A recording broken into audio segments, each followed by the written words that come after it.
నిన్న శివైక్యం చెందిన లింగాయతుల గురువు సిద్ధగంగ మఠాధిపతి శివకుమారస్వామి సమారాధన సాయంత్రం జరగనుంది. తుముకూరులోని మఠంలో ఉంచిన శివకుమారస్వామి పార్థివ దేహాన్ని చివరిసారిగా చూసేందుకు భక్తులు తరలివస్తున్నారు. కర్ణాటక ప్రతిపక్ష నేత యడ్యూరప్ప మఠంలోనే ఉండి ఏర్పాట్లను పర్యవేక్షిస్తున్నారు. ఆశ్రమానికి వచ్చిన భక్తులు సాయంత్రం వరకు ఉండేలా ఏర్పాట్లు కూడా చేశారు. అందరికీ టీ, టిఫిన్లు అందిస్తున్నారు.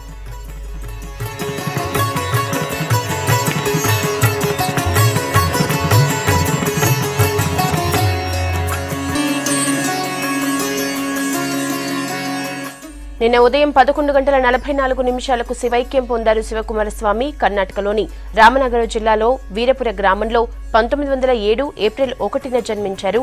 ఆయన అసలు పేరు శివన్న. 111 ఏళ్ల పాటు జీవించిన స్వామి 80 ఏళ్లకు పైగా పీఠం బాధ్యతలు చూశారు.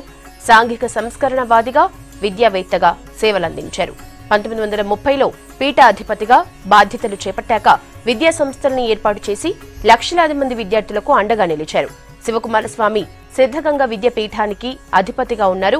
ఈ విద్యాపీఠం కింద 130కి పైగా కాలేజీలు, స్కూళ్లు ఉన్నాయి. ఇంజనీరింగ్, మెడిసిన్, నర్సింగ్, ఫార్మసీ, ఉపాధ్యాయ శిక్షణ కాలేజీలతో పాటు అనేక ప్రాథమిక పాఠశాలల్ని ఏర్పాటు చేశారు. విద్యార్థులకు ఉచిత వసతి, భోజనం అందిస్తున్నారు.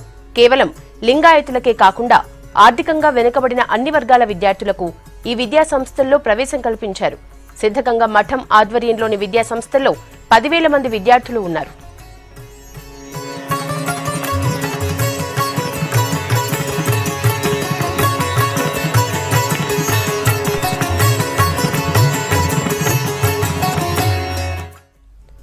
కులరహిత సమాజం నెలకొల్పాలన్నదే లింగాయతుల మూల పురుషుడు బసవేశ్వరుడి ఆశయం.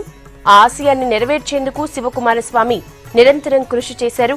అందుకే ఆయనను నడిచే దేవుడిగా భక్తులు భావిస్తారు.